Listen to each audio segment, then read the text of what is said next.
자, 아마 이 현장에서 가장 눈에 띄는 변화가 바로 이 공간일 겁니다. 비용이 가장 많이 들어간 공간이기도 하고요. 이 집은 전반적으로 방마다 기능을 분명하게 부여하는 방식으로 정리한 현장입니다. 어떤 방도 애매하게 비워두진 않았거든요.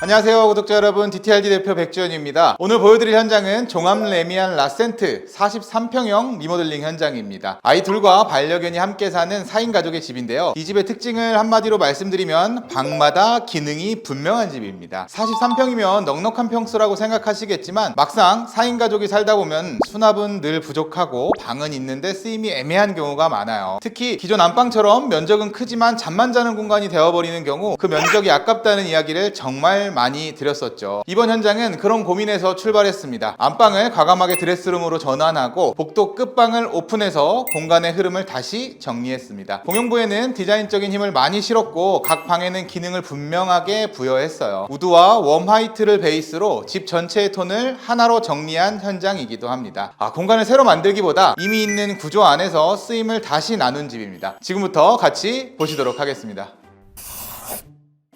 자, 현관입니다. 우리 집의 현관은 기능을 깔끔하게 정리한 공간입니다. 조금 좁아 보이시죠? 기존 현관 면적을 일부 줄이는 대신에 신발장을 추가로 제작해서 수납력을 최대한 확보했습니다. 바로 이 왼쪽에 보이는 신발장이 원래는 없었고요. 원래 도어 2개로만 이루어진 팬트리 공간만 있었거든요. 이 팬트리라는 게 수납량은 많지만 사용하기 위해서 문을 열고 안으로 들어가야 하는 과정 하나가 추가됩니다. 그래서 고정적으로 사용할 수 있는 신발장이 있으면 좋겠다고 생각을 했어요. 근데 그렇다고 팬트리 공간을 없애기에는 아이 둘의 반려견까지 있는 가족이다 보니까 현관에서 정리해야 될 물건들이 많거든요. 그래서 공간 낭비를 최소화하기 위해서 신발장을 벽체를 세우지 않고 배치해서 가구로만 공간을 분리하고 팬트리 공간도 유지할 수 있게 만들었습니다. 바로 꺼내 쓸 수 있는 신발장 공간이 배치되면서 조금 더 편안한 사용을 가져올 수 있었습니다. 그리고 이 신발장처럼 보이는 도어 2개는 안쪽으로 들어갈 수 있는 팬트리 공간을 그대로 유지시켜서 수납력은 줄이지 않았고요. 그리고 현관에서부터 시작되는 이 우드와 웜 화이트의 마감톤이 복도, 공용부, 방까지 전체적으로 이어져 있습니다. 집은 입구에서 느껴지는 첫인상이 끝까지 연결되어야 정돈된 느낌을 받을 수 있을 거예요. 이렇게 신발장을 지나서 복도로 넘어옵니다. 이 복도는 이번 현장에서 꼭 설명드리고 싶은 공간이에요. 단순히 이동 통로가 아니라 집의 크기를 재정립하고 보다 확장되어 보일 수 있게 계획한 공간입니다. 기존에는 제가 서 있는 이 자리에 원래 문이 있었어요. 그리고 이 안쪽에는 드레스룸이 딸려있는 아주 큰 방이 있었습니다. 방의 크기가 너무 크고 활용도가 잘 나오지 않아서 우리는 이 방을 오픈하고 벽을 세워서 복도를 추가적으로 연장해줬습니다. 방문에서 이렇게 끊겨있던 복도가 연장되니까 집의 깊이감이 훨씬 깊어지고 집의 크기가 더욱 크게 느껴지게 되었죠. 뿐만 아니라 이렇게 들어와 보면은 원래 이 방 내부에 있던 팬트리 공간이 있었어요. 이 팬트리 공간은 기존 것을 그대로 유지하면서 복도에서 접근 가능한 수납 공간으로 용도를 바꿨고 새로 만들어진 복도 끝에 우리 천장 구조물과 함께 브론즈 거울, 금속 선반, 은은한 조명들을 활용해서 차분하면서도 깊이 있는 분위기를 만들었습니다. 복도의 확장과 함께 집 전체 인상이 바뀌었다고 말씀드릴 수 있겠습니다.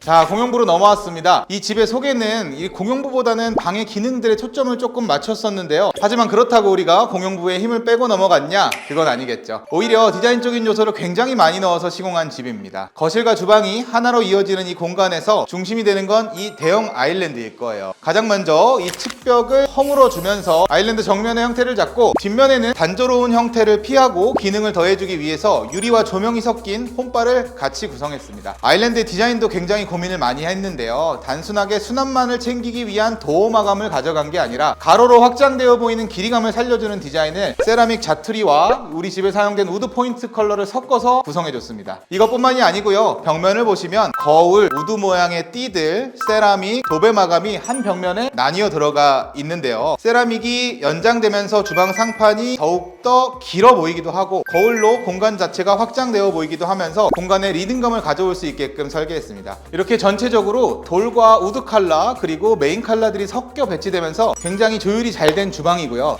우리 고객님께서 구매하신 식탁이 아직 안 와 있어서 아쉬운데 이 주방 자체는 단순히 조리를 위한 가구가 아니라 가족이 자연스럽게 모이는 구심점이 되도록 설계했습니다. 넉넉한 상판 위에서 조리와 식사, 소통이 하나로 이루어지는 구조죠. 자, 아마 이 현장에서 가장 눈에 띄는 변화가 바로 이 공간일 겁니다. 기존에 안방이었던 이 공간을 완벽하게 드레스룸으로 전환했거든요. 제가 여러 번 말씀드린 부분이지만 대부분의 집에서 안방은 면적 대비 기능이 가장 비효율적인 공간입니다. 넓은 공간 안에서 결국 잠만 자는 구조가 되는 경우가 많죠. 이 집도 안방이 크게 잡혀 있었고 고객님과 충분히 상의를 한 끝에 이 면적 전체를 드레스룸으로 바꾸기로 했습니다. 비용이 가장 많이 들어간 공간이기도 하고요. 이 집은 대략적으로 35자 정도의 수납이 벽면으로 만들어져 있어요. 35자라는 건 생각보다 엄청 큰 수납량입니다. 보통 30평대 안방 붙박이장이 한 13자 정도 되니까 거의 3배에 버금가는 시공량이고 이걸 그냥 배치했을 때는 굉장한 답답함이 느껴질 거예요. 그래서 우리는 이 집의 메인 색상인 크림톤의 우드 포인트를 유지하면서 지금 보시는 것처럼 다양한 구성들을 넣어놔서 답답함을 벗어나기 위해서 굉장히 노력했습니다. 일반 붙박이장 수납뿐만이 아니라 유리장이라든지 오픈 선반들, 슬라이딩장, 액세서리장, 그리고 화장대, 거기다가 아직 오지 않은 공중 거울까지 구성했거든요. 자, 이렇게 장 외부로 슬라이딩 도어를 달아서 닫으면 정돈된 느낌이 들지만 열면은 한눈에 들어올 수 있는 수납이 만들어지기도 하고요. 각 요소에 배치된 다른 디자인 장들이 철저한 비율을 기반으로 설계됐습니다. 특히 가운데 위치한 이 화장대 겸 액세서리장 부분은 이동 형태로 할지에 대한 고민까지 끝까지 했던 기억이 남아있네요. 다음에 보여드릴 방이 바로 여기에 붙어있는 작은 부부 침실인데요. 부부는 바로 옆에 있는 방에서 가깝게 접근해서 씻고 외출 준비를 바로 마칠 수 있는 흐름이 만들어집니다. 고객님의 로망이었던 큰 드레스룸을 사용성과 디자인을 더해서 풀어드린 좋은 예시라고 봐주시면 좋겠습니다.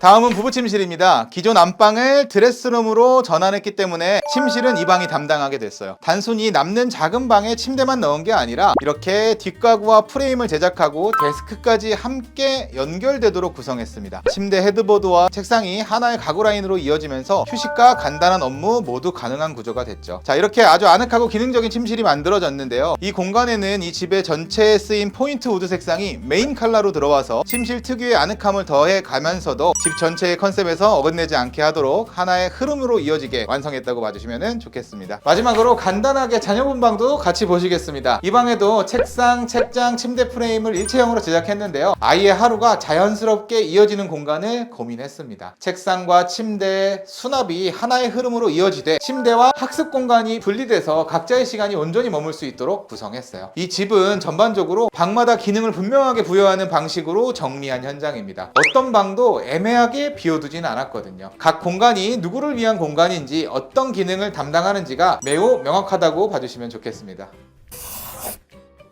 지금까지 집 둘러보셨습니다. 이 집은 큰 구조 변경을 하지는 않았어요. 단지 43평이라는 같은 면적 안에서 공간의 역할을 다시 나눈 집입니다. 안방을 드레스룸으로 만들고 복도 끝방을 오픈해서 확장감을 만들고 각 방에는 사용자에 따라서 분명한 기능들을 부여했습니다. 아이 둘과 반려견 각자의 시간을 보내면서도 자연스럽게 소통할 수 있는 구조, 그것이 이 집의 설계 목표였고 이 집이 디자인된 이유라고 봐주시면 좋겠습니다. 이번 영상도 즐겁게 보셨다면 구독과 좋아요 한 번씩 부탁드리고요. 저희는 다음 영상으로 다시 인사드리도록 하겠습니다. 감사합니다.